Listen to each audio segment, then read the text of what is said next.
Friday edition of Mystery Unsolved. I am, of course, your host, Justin Bienvenu. And tonight, we have I wouldn't say it's a special episode, but a very unique and intriguing one. Probably a place, probably a mystery. Excuse me. Probably a place and a mystery not too many people know about. I am, of course, referring to the Flannan Isles Lighthouse. So, what exactly will we be delving into tonight? Well, the mystery of this lighthouse is that its keepers mysteriously disappeared without any trace, without any word. And tonight, we're going to have some theories as to why. So, without further ado, Mystery Unsolved, the Flannan Isles Lighthouse. Give you a little background on the place. The Flannan Isles Lighthouse is a lighthouse near the highest point in Elaine Moor, one of the Flannan Isles in the Outer Hebrides off the coast of Scotland. So you see, matey, it's Scotland that we're dealing with tonight. Yeah. It is best known for the mysterious disappearances of its keepers in the year 1900. Beautiful place. Beautiful place. You will see me looking down. That is because I'm referring to the information that I have in front of me. This isn't something I can just store on the top of the noggin and spit out, nor is it something I could write down. Remember, I'm still without a printer, so can't even do that. The lighthouse was constructed in 1899. So, for those that really suck at math, that's just a year after it was built that the lighthouse keepers disappeared. It's a masonry tower. It was automated in 1971, but we don't really care about that. Its focal height is 101 meters. It's a third order Campbell Fresnel lens. It's 20 nautical miles. All right. Let's see. Do I need to read any of the history here? No. So it serves its purpose like most lighthouses. You know, it helps the ships that are ashore. It casts the light, helps them out. Let's get down to business. Let's get down to why we're here tonight. The first record that something was abnormal on the Flannan Isles was on the 15th of December in 1900, when the steamer arched her on a passage from Philadelphia to Leith. Hold up. Let's back up for a second. On a passage from Philadelphia to Leith. Leith is Scotland. That is a very large. I apologize. I'm going to turn my volume down. I probably can't do that, so. Oh well. Philadelphia to Scotland. That is a hell of a ride, isn't it? Noted in its first log that the light was not operational in poor weather conditions. When the ship docked in Leith on the 18th of December 1900, the sighting was passed on to the Northern Light Board. The relief vessel, the lighthouse tender Hesperus, was unable to sail from Brichelet Lewis as planned on December 20th due to adverse weather. It did not reach the island until the 26th of December. The lighthouse was manned by 3 men, James Ducat, Thomas Marshall, and Donald MacArthur, with a rotating 4th man spending time on shore. So there's 2 ships, and apparently the light wasn't working when there was the trip from Philadelphia to Leith. And then they reported it. And then there was a relief vessel that was unable to sail to another location because of this. And we now have 3 men who man the lighthouse: James Ducat, Thomas Marshall, and Donald MacArthur. Thank God their names are pronounceable. Holy crap. Thank you for that. Thank you, Scotland, for having such easy names for me to pronounce. On arrival, the crew and relief keeper found that the flagstaff had no flag. None of the usual provisions boxes had been left on the landing stage for restocking, and more ominously, none of the lighthouse keepers were there to welcome them ashore. Jim Harvey, the captain of the Hesperus, attempted to reach them by blowing the ship's whistle and firing a flare, but was unsuccessful. So, in usual, typical fashion, when a ship gets to the lighthouse captains are usually there to greet them. Only this guy was all by himself. There was nobody there. A boat was launched, and Joseph Moore, the relief keeper. Oh, wait a minute. The relief keeper was that? A boat was launched, and Joseph Moore, the relief keeper, was put ashore alone. He found the entrance gate to the compound and the main door both closed, the beds unmade, and the clock unwound. Returning to the landing stage with this grim news, he then went back up to the lighthouse with Hesperus's second mate and a seaman. A further search revealed that the lamps had been cleaned and refilled. The set of oilskins was found, suggesting that one of the keepers had left the lighthouse without them. There was no sign of any of the keepers, neither inside the lighthouse nor anywhere on the island. So there is no trace of any of them whatsoever. None. The only trace they have at all is the lights inside the lighthouse, which have been cleaned, which is kind of weird because it's like, why would you clean, you know?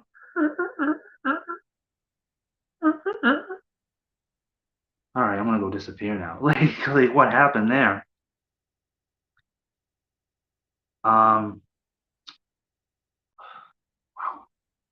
I have a light shining on me. I apologize.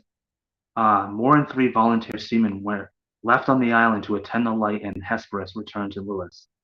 Captain Harvey sent a telegram to the Northern Lighthouse Board dated December 26, 1900.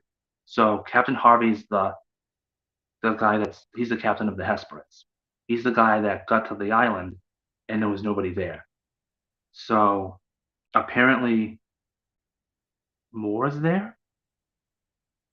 I don't know if Moore is the lighthouse captain that's the fourth guy, the reserve guy, or he's a part of the captain's ship. I'm pretty sure he's the reserve lighthouse guy. Okay, so this is the telegram they sent. I'm gonna read it in Scottish, my Scottish accent, just so we can liven this broadcast up. A dreadful accident happened at the Flannans. 3 keepers, Ducat, Marshall, and the Occasional, have disappeared from the island. The clocks were stopped, and other signs indicated that the accident must have happened about a week ago. Poor fellows, they must have been blown over the cliffs or drowned trying to secure a crane. Huh. On Elan Moor, the men scoured. Wow, every corner of the island for clues as to the fate of the keepers. They found that everything was intact at the east landing, but the west landing provided considerable evidence of damage caused by recent storms. A box at 33 meters above sea level had been broken and its contents stewed about. Wow. Iron railings were bent over, and the iron railway by the path was wrenched out of its concrete. Wow. And a rock weighing more than a ton had been displaced. How do you misplace a rock that weighs a ton? On top of the cliff at more than 60 meters above sea level, turf had been ripped away as far as 10 meters from the cliff edge. So, before I read any further, right now it sounds like the one thing that they are sure of was that there was a really bad storm, like a maelstrom, if you will. And this thing took damage. This thing did damage on the turf, concrete, railings. So, this thing hit the lighthouse, and the lighthouse did not fight back.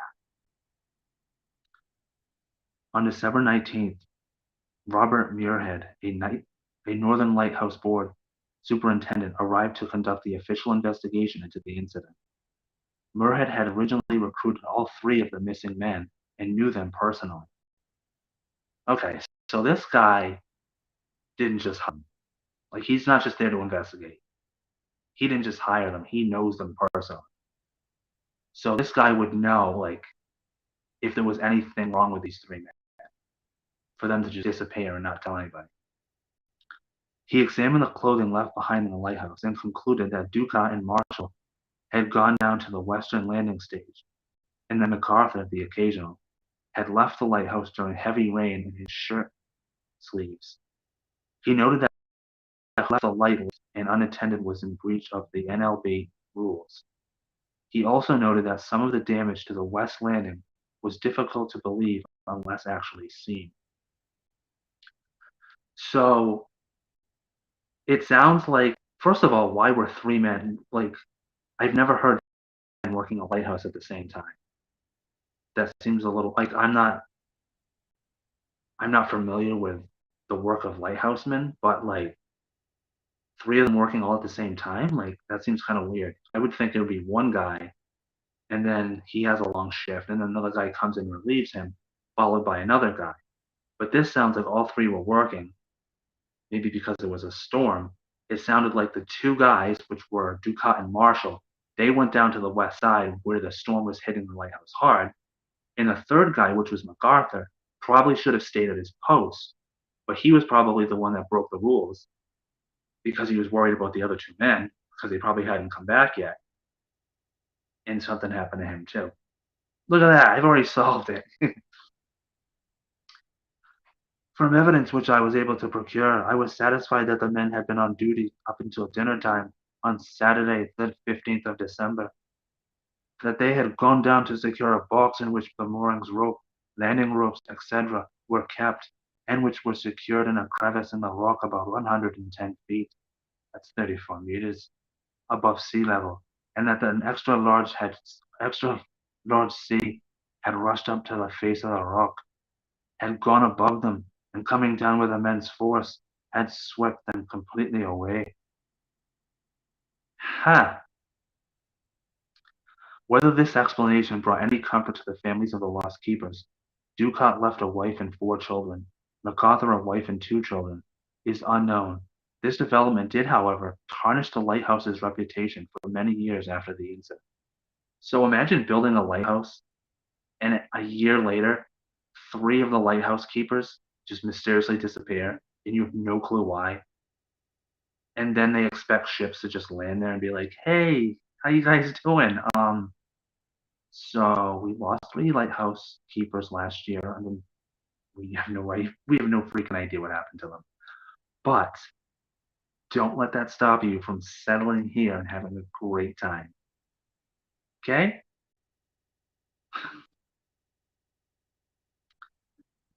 Speculation and conjecture. No bodies were ever found, but there have been some mysterious sights resulting in fascinating national speculation in newspapers and periodicals of the era. Implausible stories ensued, such as that a sea serpent had carried the men away, like a kraken, that they had arranged for a ship to take them away and start new lives. Well, wow, okay. I'm just going to read through. I'm sorry for pausing. I just thought that was weird. Let's start new lives. That they had been abducted by foreign spies, or that they had met their fate through the malevolent presence of a boat filled with ghosts. The baleful influence of the Phantom of the Seven Hunters was widely suspected. More than 10 years later, that would be in 1910, the events were still being commemorated and elaborated in the 1912 ballad "Flannan Isle" by Wilfred Wilson Gibson, refers erroneously to an overturned chair, an uneaten meal laid out on the table, indicating that the keepers had been suddenly disturbed. Is it a song? Oh, it's a ballad. I don't know how it goes. I'm not going to sing it in Scottish. Like, we're not doing that. I'll read it to you, though. Yet as we crowded through the door, we only saw a table spread, for dinner meat and cheese and bread, but all untouched and no one there, as though when they sat down to eat, ere they could even taste, alarm had come and they in haste had risen and left the bread and meat, for at the table head a chair lay tumbled on the floor, So this guy wrote a little ballad on it.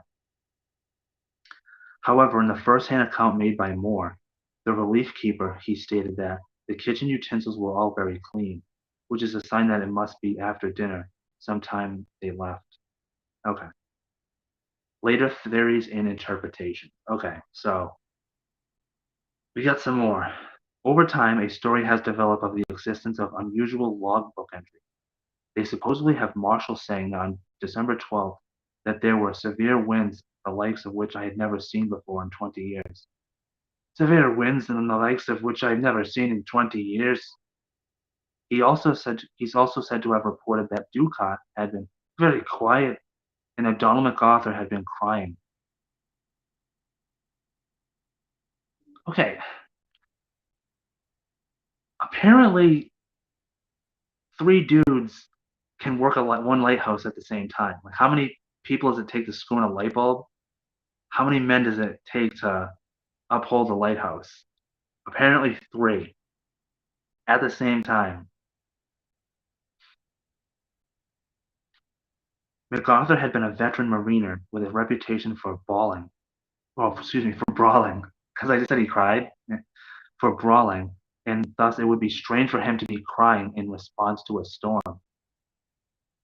Yeah, that seems kind of weird. Log entries on December 13th was said to have stated that the storm was still raging and that all 3 men had been praying. Hmm. This was also puzzling, as all 3 men were experienced lighthouse keepers who knew that they were in secure structure 150 feet above sea level and should have known that they were safe inside. Furthermore, there have been no reported storms in the area on the 12th, 13th, and 14th of December. The final log entry is said to have been made on December 15th, stating, "Storm ended. Sea calm. God is over all." An investigation by Mike Dash for the Fortean Times revealed that the logbooks were fictional, later additions to the story. So this just gets layer and layer and layer of just complete what is going on. So everything I just read apparently was fictionalized. But why would you fictionalize that? Like, why would you do that? Like, you maybe because you know about the mystery of the lighthouse guys and you're just, hey, let's add to the story to just make complete. Let's just make people completely flabbergasted. Subsequent researchers had taken into account the geography of the islands. Okay, hold on.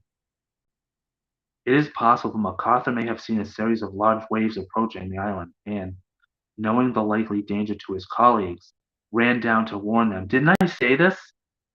Warn them, only to be washed away as well in the violent swell. I remember I said this like 10 minutes ago. Remember? I said the other 2 went to go check the west side and he was supposed to stay up there, but he probably ran down. Look at that.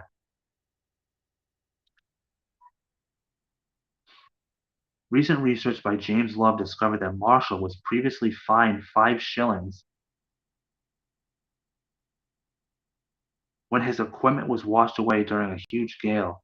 It is likely, in seeking to avoid another fine, that he and Ducat tried to secure their equipment during a storm and was swept away as a result. Huh, okay. So in other words, it said that like never when I read like they didn't like it doesn't make sense because they're all experienced lighthouse crewmen that they would know not to go out during the storm and they should be safe. But if they had equipment down on the west side, they both could have been like, "Hey, I got fined 5 shillings for leaving me equipment out when it got taken away by the storm. I don't want that to happen to me again. Marshall, you gotta help me." So they go down there and something happens to them because of the violent storm. And MacArthur's like, "What happened to them? It's been 15 minutes." And he goes down there and he gets taken away. Is the Scottish accent making this any better for anyone? I hope so. I hope it is. I'm having a good time.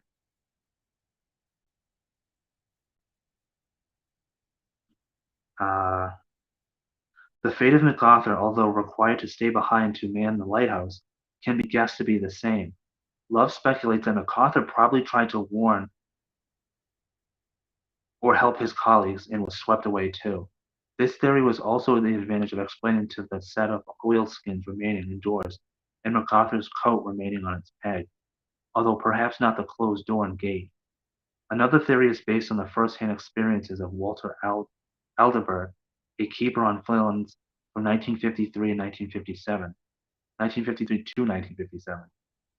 He believed one man had been washed into the sea, but then his companions who were trying to rescue him were washed away by more rogue waves. A further proposal is based on the psychology of the keepers. Allegedly, MacArthur was a volatile character. This may have led to a fight breaking out near the cliff edge by the west landing that caused all three to fall to their deaths. Oh, okay. Another theory is that one of the men went insane, murdered the other two, threw their bodies into the sea, and then jumped to his own death. Holy crap. Oh, hey, they saved the best for last. That was the last paragraph. And that was a freaking doozy, wasn't it? Oh man. All right. So let's go back up. Let's look into the theory, shall we? I will read the theory and then I will explain whether or not I think it's possible. I feel like we're gonna have a lot of theories here that are definitely possible, but at the same time, I feel like this is kind of a closed, open, shut case. In a way, it's still a freaking mystery. Like I don't see how it is that it's definitely a mystery, but like the speculation and theories, they make sense. Excuse me. All right.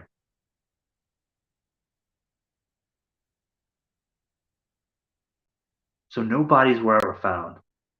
This sounds similar to me like Alcatraz. You remember the three guys that escaped? Was it Frank? What was his last name? The guy that Clint Eastwood played in the movie. Like those guys supposedly escaped, but their bodies were never found. Okay. The first the first theory, a sea serpent had carried the men away. I don't want to put this at zero, but I don't want to put it at any percent higher than zero. Let's go with 2%. I'm not talking about a kraken, but like who knows? A sea serpent could be anything. It's not entirely out of the realm of possibility, but that they had arranged for a ship to take them away and start new lives. Well, that doesn't really make much sense. It's not like they were. It's not like they were on Alcatraz. They were on a freaking lighthouse. I don't like working this job. Me neither. Me third. What do you say we pack it up, boys? What do you say we? What do you say we start new lives? I want to be a dancer. I want to be a bartender. I want to be a doctor. Like that one makes no sense to me. None whatsoever. That they had been abducted by foreign spies. They work at a lighthouse. Why would foreign spies? What would foreign spies want with three dudes that work at a lighthouse? Or that they had met their fate through the malevolent presence of a boat filled with ghosts. I I think that theory sounds absolutely amazing, but uh, I like that one even less than the sea serpent one.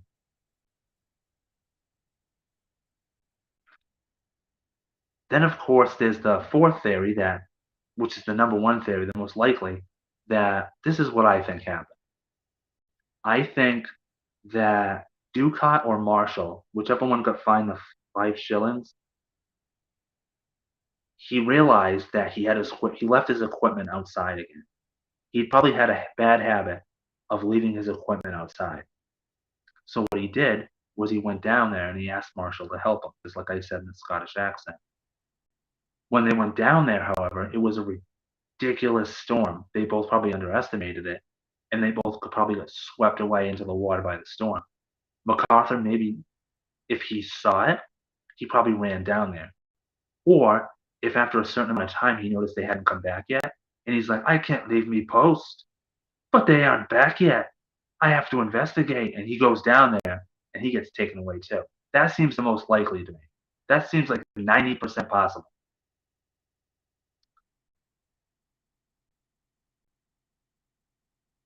Yeah, severe winds. So, yeah, okay. That was the. Oh, yeah, that's all fictional. The accounts, the guy that was crying. Okay. Could have. All right, a fight had broken off, like MacArthur being, you know, starting fights. That maybe he started a fight with the lighthouse keeper, the other two, and they all fell to their deaths. It's possible. I just don't like it. I don't know about you. It's just, I don't know. It seems a little contrived to me because if you notice, they're making it out to be like the other two guys were like saints, like Ducat and Moore, was it, were saints, and that MacArthur was just this cold-blooded Scottish man who loved to start fights. You're making two more shillings than me. Have at it, will you? All right, I'm sorry. I want to stop with the Scottish accent. Um, do I think a fight could have caused this? It's possible. I just don't think it is. I don't like it. Another, and we're gonna save the best for last. Another theory is that one of them went insane. Gee, I wonder who that could have been. MacArthur murdered the other two, threw their bodies into the sea, and then jumped to his own death. Again, it sounds really good. It sounds really cool, but I don't. There's nothing to indicate that would happen. I really, I don't know. I guess it's possible. It is possible, but I definitely, I definitely like the most boring theory, which is the storm. There was a really bad storm. One of the guys, Ducat, left his equipment out. Marshall went with him. They got swept away by the storm. MacArthur, realizing that they hadn't been back in a ridiculous amount of time, went down there. He got taken away himself. Because that way it would explain why everything was intact in the lighthouse, why certain lights were on, why things were clean. Because also the whole murdering thing, there'd be no trace of like how did he do it? It said that he murdered the other two. Well, how did he do it? Did he strangle them both at the same time? That's what doesn't make sense to me. He murdered the other two, threw their bodies into the sea. He would have to have murdered them both at the same time. Because if he's murdering one guy, then what the hell's the other guy do? Did he knock that guy out? You know what I mean? Like, did he choke them? Like that. That would, even if we were settled on the fact that he murdered the other two, then we have to come up with how many theories as to how he murdered them. There's no weapon. He choked them with his bare hands, or he just chopped them off the side. Like, what, you know what I mean? So the murder one, as good as it sounds, it's no. So I told you my theory as to what I think happened to the lighthouse keepers. What do you think happened to them? I gave you the theories. What do you think happened? Quite a mystery, huh? The Flannan Isles Lighthouse. I'm going to read you a little bit of popular culture. The fictional use of this premise was featured in Doctor Who.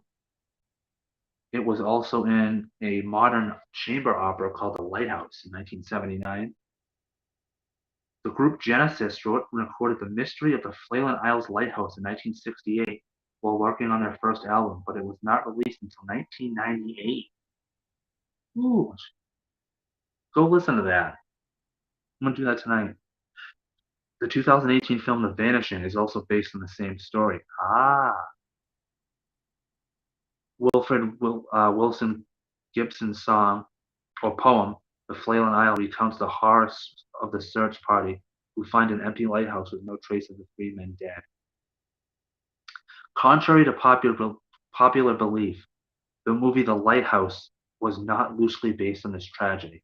That would be the movie with Robert Pattinson and Willem Dafoe. That was on another tragedy of another lighthouse. It is in the season 7 premiere of BuzzFeed Unsolved True Crime. That's the whole reason I'm doing it, is because I saw those guys do it. It is also featured in the 2021 Mark Dawson book Never Let Me Down Again, the 19th book in the John Milton series. Wow. It is also a 2021 novel, The Lamplighters, acknowledges being inspired by the event. All right. So, that has been the Flannan Isles Lighthouse, the latest episode of Mystery Unsolved.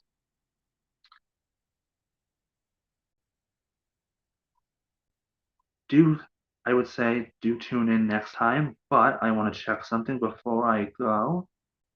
Do, do, do, do, do. Do, do, do, do. All right. All right. Do tune in next Friday for the latest installment of Mystery Unsolved, where I will be talking about the Somerton Man, which is also a case that BuzzFeed Unsolved did as well. In fact, the next few will be ones that BuzzFeed Unsolved guys did, but of course it inspired me to do them as well because they're really good mysteries. However, besides joining me next Friday, I do have to work all day Halloween, but maybe around the same time on Halloween night, I will be on here doing Mystery Unsolved. I will perhaps also be on Instagram. I am going to be going back and looking into the Cecil Hotel. I'm doing it off on a whim. Boom. You're welcome. Mystery Unsolved Halloween special. The return to the Cecil Hotel. I hope you enjoyed tonight's episode of the Flannan Isles Lighthouse, and until we meet again, au revoir.